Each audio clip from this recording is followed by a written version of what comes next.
साबिक वजीर दाखिला सरदार पटेल की जयंती के मौके पर तमिलनाडु में उन्हें खिराज अकीदत पेश किया गया।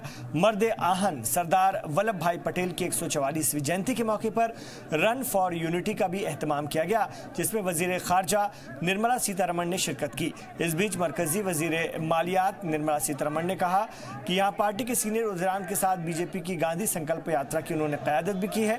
भारतीय जनता पार्टी ने तमिलनाडु के मुख्तलिफ अजला में यात्रा का इनेकाद किया। सीतारमण ने ट्वीट किया और गांधी संकल्प यात्रा में आज हिस्सा लिया है। उन्होंने बताया सरदार पटेल को भी उनके जन्मदिन पर याद किया गया। उन्होंने लिखा कि हिंदुस्तान के लिए उन दोनों ने जो खिदमत की है वो बहुत सादगी के साथ की है। चेन्नई में अहम मकामात पर पार्टी का झंडा लिए हुए बीजेपी कारकुनान ने बड़ी तादाद में रैलियां की। रियासत के दीगर हिस्सों में भी ऐसी ही रैलियां निकाली गईं।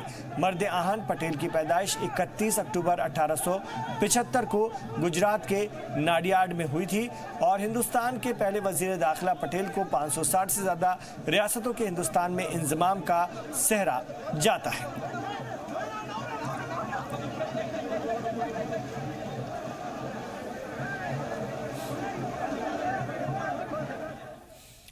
सरदार पटेल की जयंती के मौके पर पांडिचेरी में भी रन फॉर यूनिटी का एहतमाम किया गया, जिसमें कि बीएसएफ ने हिस्सा लिया और मर्द आहन सरदार वल्लभ भाई पटेल को खिराज अकीदत पेश की। तमिलनाडु, केरल समेत जुनूब के कई अजला में खराब मौसम की वजह से बारिश हो रही है और तेज हवा चल रही है। मौसम के पेश नजर कई अजला में स्कूलों को बंद रखा गया है।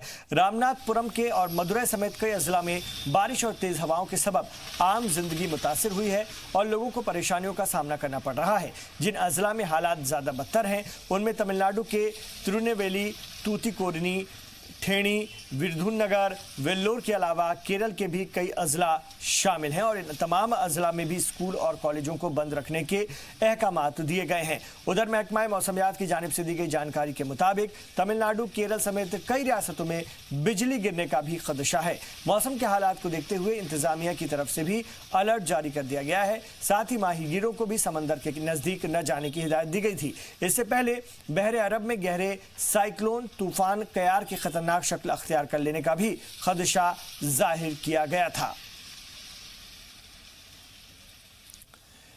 सैयद मीर मेहंदी अली बाकुरी हमारे साथ जुड़ गए हैं फोन लाइन पर। हमारे रिपोर्टर उनसे मजीद इत्तलात फराहम करेंगे। जी, मौसम के हवाले से अगर हम बात करें तो जनूबी हिंद इस वक्त बारिश, आंधी और तूफान की चपेट में है। क्या पेशन गोई कर रहा है महकमा मौसमियात? मीर मेहंदी अली बाकुरी, आप अगर मुझे सुन पा रहे हैं तो आपसे जानकारी चाहेंगे कि मौसम विभाग की, महकमा मौसमियात की पेशन गोई क्या है? मौसमियात की पेशन गोई यही है कि पिछले 3 दिन आने वाले यहाँ से कुछ दिनों तक उन्होंने तमाम अजलाओं में जहाँ जहाँ इससे पहले लोगों ने मुसीबतें सही थी, जहाँ पर घरें डूब गई थी, उनको अलर्ट कर दिया गया है। वहाँ से लोग खाली करा दिया गया। उनका ये कहना है कि इस बार भी बड़े पैमाने पर जी हो सकता है कि नुकसान हो, इसीलिए उन्होंने अलग अलग टीम बनाई गई है। अगर आप तेलंगाना की बात करें, आंध्र प्रदेश की बात करें या कर्नाटक के बॉर्डर्स की बात करें तो वहां पर अलर्ट जारी कर दिया गया है, लोगों को खाली कर दिया गया है। वहां पर काफी ज्यादा बारिश होने का अंदेशा है। इसको लेकर मौसमियात ने स्पेशल टीम्स भी बनाई है। देखिए, तेलंगाना में यादगिरी गुट्टा है, भैंसा है, आदिलाबाद है, महबूबनगर है, नलगुंडा है। तो ये जो आंध्र प्रदेश जो बॉर्डर लगते हैं जी, जहाँ से सी पोर्ट आता है, वहाँ को वहाँ के सी पोर्ट के जो फ्लड्स आते हैं हमेशा, उसको लेकर उस जगह पर एहतियात करने के लिए उन्होंने 72 आवर्स के लिए लेटर जारी कर दिया है, ताकि उन पे कोई ये बात ना है कि उन्होंने रेड अलर्ट नहीं किया। लेकिन हुकूमत की जानिब से भी रेड अलर्ट जारी कर दिया गया है। अगर आप आंध्र प्रदेश की बात करें तो आंध्र प्रदेश में भी इस वक्त रेड अलर्ट जारी कर दिया है। कल दोपहर में ये मीटिंग हुई थी और होते होते शाम तक रेड अलर्ट की नोटिस जारी कर दिया गया है। और आंध्र प्रदेश तेलंगाना के काउंटर पार्ट ने भी बैठकर तमाम सर्वे किया है, तमाम स्केच उतारे गए हैं। 117 लोगों की टीम बनाई गई है ताकि कोई नाखुशगवार वाकया ना गुजरे। जी बिल्कुल। और अगर हैदराबाद शहर की बात करें तो वहां पर किस तरह के इंतजाम नजर आ रहे हैं, खासतौर से बारिश के चलते? हैदराबाद में कोई खासा इसका असर देखने को नहीं मिल रहा है, क्योंकि हैदराबाद में 3 दिन का टाइम दिया गया था, जिससे एक दिन तो निकल गया। अब तक यहाँ पर ऐसा कुछ नहीं हुआ, लेकिन अब 2 दिन की उम्मीद है कि कुछ होए। लेकिन जो आसार दिख रहे हैं हैदराबाद में ऐसा कुछ खास तैयारियां नहीं हुई है, क्योंकि यहाँ पर हैदराबाद में कुछ खास ऐसा होने वाला नहीं है। ये असला और जो सी पोर्ट है, जो विजयवाड़ा है, विशाखापट्टनम, जहाँ पर सी पोर्ट है, उससे जो अफेक्ट तेलंगाना के जो गाँव है, कर्नाटका का जो बॉर्डर है जी, वहां पर ज्यादा इसका असर देखने को मिलेगा। ठीक है, बहुत शुक्रिया मीर मेहंदी अली आपका इस पूरी जानकारी के लिए। इधर तेलंगाना में आरटीसी मुलाजमीन की हड़ताल जारी है। बुध को हैदराबाद में मुजाहिरीन ने जमीन पर नाक रगड़कर एहतजाज दर्ज कराया। गौरतलब है कि टीएसआरटीसी के करीब 48,000 मुलाजमीन और कारकुनान मुख्तलिफ मांगों को लेकर मुश्तरका कार्रवाई कमेटी की कॉल पर 5 अक्टूबर से गैर मुय्यना मुद्दत की हड़ताल पर हैं। रियासत में बस मुलाजमीन की इस हड़ताल से ट्रांसपोर्ट निज़ाम बुरी तरह मुतासर हुआ है। रियासती सरकार लगातार इन मांगों को खारिज करते हुए मुतबादिल तरीके से बसें चलवाने में लगी हुई हैं। वहीं 26 दिनों से जारी हड़ताल के दौरान मुलाजमीन तरह तरह के एहतजाज दर्ज करवा रहे हैं और मांग कर रहे हैं कि टीएसआरटीसी का इंतजाम सरकार में कर लिया जाए। जी, मीर मेहंदी अली इस वक्त हमारे साथ हैदराबाद से जुड़े हुए हमारे रिपोर्टर, उनसे बात करेंगे। जी मीर मेहंदी, ये जानना आपसे चाहेंगे कि आरटीसी मुलाजमीन की जो हड़ताल है उसको लेकर के उनको किसी तरह का कोई भरोसा क्यों नहीं जताया जा रहा है और उनका एहतजाज लगातार इस तरह से बढ़ता जा रहा है?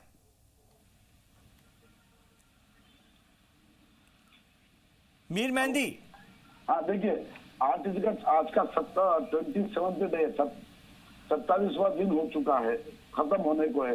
लेकिन शायद तेलंगाना के जो चीफ मिनिस्टर है, वजीर आला, वो इस पर जिद बनाए बैठे हैं। ये यूनियन लीडर्स इनके खिलाफ है, वहां के जो वर्कर्स है वो नहीं। लेकिन अब तक जो 3 से 4 लोगों की मौत हो चुकी है, उसको लेकर आरटीसी यूनियन में काफी एक बवाल मचा हुआ है। अपोजिशन इस मुद्दे को कैश करना चाहती है, लेकिन वो कैश नहीं कर पा रहे, क्योंकि यूनियन वाले अपने जहाज पर चलना चाहते हैं, दूसरों को लेकर उसको जो है कैश करने का मौका सियासी उनको फायदा उठाना नहीं दे रही है। लेकिन लगातार बीजेपी हो, कांग्रेस हो, एमपीटी हो, लगातार इसको लेकर जो है इशू बना रही है। उनका सिर्फ जो मुद्दा है वो भी इतना सा है कि उनके वेजेस बढ़ाए जाए, इसको प्राइवेटाइज नहीं किया जाए। उनके साथ जो प्रॉमिसेस किए थे जब अलहदा तेलंगाना के वक्त, आज 6 साल हो गए, वो अब तक पूरा नहीं हुआ है। उसको लेकर ये हमेशा उन्हें तयखुन दिया गया था। इस बार उन्हें कुछ भी तयखुन नहीं दिया गया, तो उन्होंने कहा कि हम आपकी मांगे पूरी करेंगे, लेकिन लगातार होते जा रहा, हो नहीं रहा है। जो आरटीसी की जो असासा है उसको भी रहन डालकर वो जो है पैसे ले रहे हैं, लेकिन उनकी सैलरी नहीं बढ़ाई जा रही है, उनके जो ड्यूज है वो भी नहीं दिए जा रहे हैं। तो ये उन लोगों का ये मानना है कि चाहे कुछ हो जाए, हम इस बार अब झुकेंगे नहीं। 7 साल से सिर्फ हमें तयखुन दिया जा रहा है। तो क्या सरकार, आप बता रहे हैं मुख्यमंत्री भी इस बात से, वजीर आला भी इस बात से नाराज हैं और ये जो मुलाजमीन हैं ये भी अपने जिद पर कायम है। ऐसे में कोई रास्ता निकलता हुआ दिख रहा है या नहीं? कोई पुल बनाने की कोशिश कोई कर रहा है या नहीं? हाँ, बीजेपी ने इस मसले को लेकर तेलंगाना रियासत के हाईकोर्ट का दरवाजा खटखटाया है और हाईकोर्ट ने भी खड़ी खोटी सुनाई है सीएम को और जल्द से जल्द जवाब दाखिल करने के लिए कहा है। लेकिन यूनियंस का ये मानना है, आरटीसी यूनियन का, कि हुकूमत आंध्र प्रदेश हाईकोर्ट को मिसगाइड कर रही है, जो इश्यूज है उससे हटके मिसगाइड कर रही है।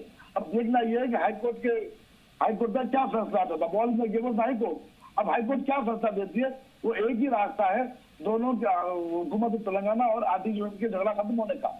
लेकिन इससे काफी लोगों को परेशान का सामना करना पड़ रहा है। ठीक है, बहुत शुक्रिया आपका मीर मेहंदी अली इस पूरी बातचीत के लिए। कर्नाटक के वजीर आला बीएस येदियुरप्पा ने बुध को कहा कि उनकी सरकार स्कूलों की किताबों से टीपू सुल्तान से जुड़े सबक को हटाने के बारे में सोच रही है। तारीख की किताबों में टीपू सुल्तान से जुड़े सबक पर येदियुरप्पा ने कहा कि वो नहीं मानते कि टीपू सुल्तान मुजाहिदे आजादी थे।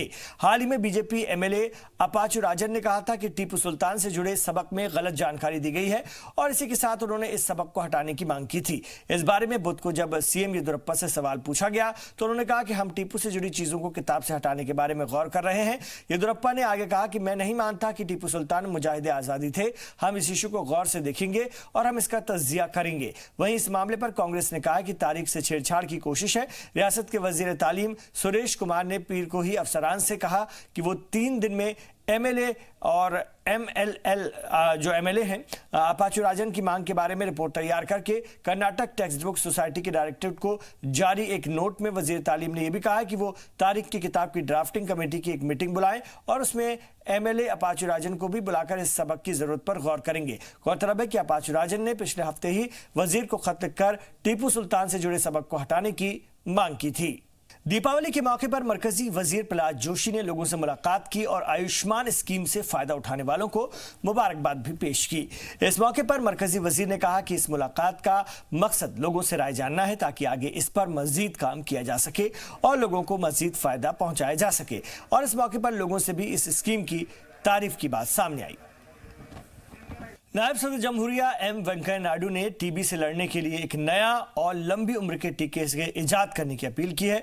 पूरी दुनिया में 2018 में हुई मौतों की अहम 10 वजहों में से एक वजह टीबी भी थी। उन्होंने कहा कि ऐसी जानकारी उन्हें मिली है कि बीसीजी टीके कई साल तक काम नहीं करते हैं, इसलिए अब सलाहियत बढ़ाने वाले टीके या नई तरह के टीके की जरूरत है जो लंबे वक्त तक चले। नायडू ने कहा कि वो इस बात को लेकर के खुश हैं कि मरकजी हुकूमत ने नए टीके का टेस्ट शुरू किया है।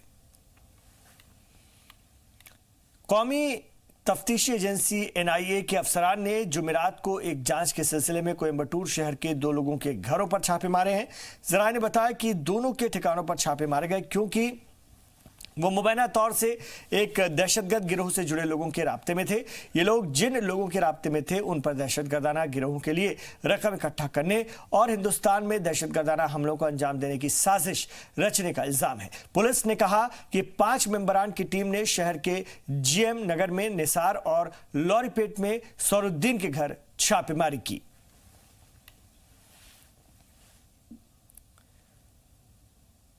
आलमी सतह पर इंडियन फिजाइया की पहचान अपनी बेहतरीन कारकर्दगी के लिए जानी जाती है। फिजाइया डे के मौके पर हुई शुरुआत तकरीबात का जो सिलसिला था, जो तकरीबात चल रही थी, वो लगातार जारी और इसी कड़ी में तमिलनाडु के कोयम्बटूर में तलबा के लिए एयर एग्जीबिशन मुनक्किद किया गया।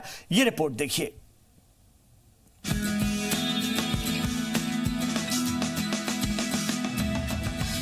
तालिबात में पायलट बनने के जज्बे को बढ़ाने की गरज से कोयम्बटूर में एयरक्राफ्ट एग्जीबिशन का एहतमाम हुआ। तकरीब में तालिबात को फिजाइया की तफसीली टेक्निकल जानकारी दी गई। एयर तकरीब में कई तरह के फाइटर जेट्स और एयरक्राफ्ट के मॉडल रखे गए, जिनमें किंग जेट और C-90 समेत 9 एयरक्राफ्ट मॉडल की सैर कराई गई। इस दौरान बच्चों को अंदर ले जाकर उसे चलाने से लेकर दीगर जानकारियाँ फराहम की गईं। एयरफोर्स पे ख्वातीन की हिस्सेदारी के मामले में बच्चियों ने अपने ख्यालात रखे। तालिबात ने ऐसे तकरीबात हर शहरों में कराने पर जोर दिया। 87वें फाउंडेशन डे के ख़ास मौके पर मुल्क भर में तरह तरह की तकरीबात हो रही है। अब तक ऐसी तकरीबात फ़िज़ाइया की ताकत दिखाने तक महदूद थी, लेकिन कोयम्बटूर का ये एग्जीबिशन बच्चियों के मुस्तकबिल और मुल्क दोनों के लिए बेहतरीन आगाज़ माना जा रहा है। ब्यूरो रिपोर्ट, जी मीडिया। केरल के पलक्कड़ जिले में 2 नाबालिग बहनों की इस्मत दरी और फिर खुदकुशी का मामला तूल पकड़ता जा रहा है। इस मामले में एबीवीपी ने मुजाहरा किया और ये लोग इसके तई नाराज हैं और इसकी तफ्तीश आज़ाद कमेटी से कराने का मुतालबा कर रहे हैं।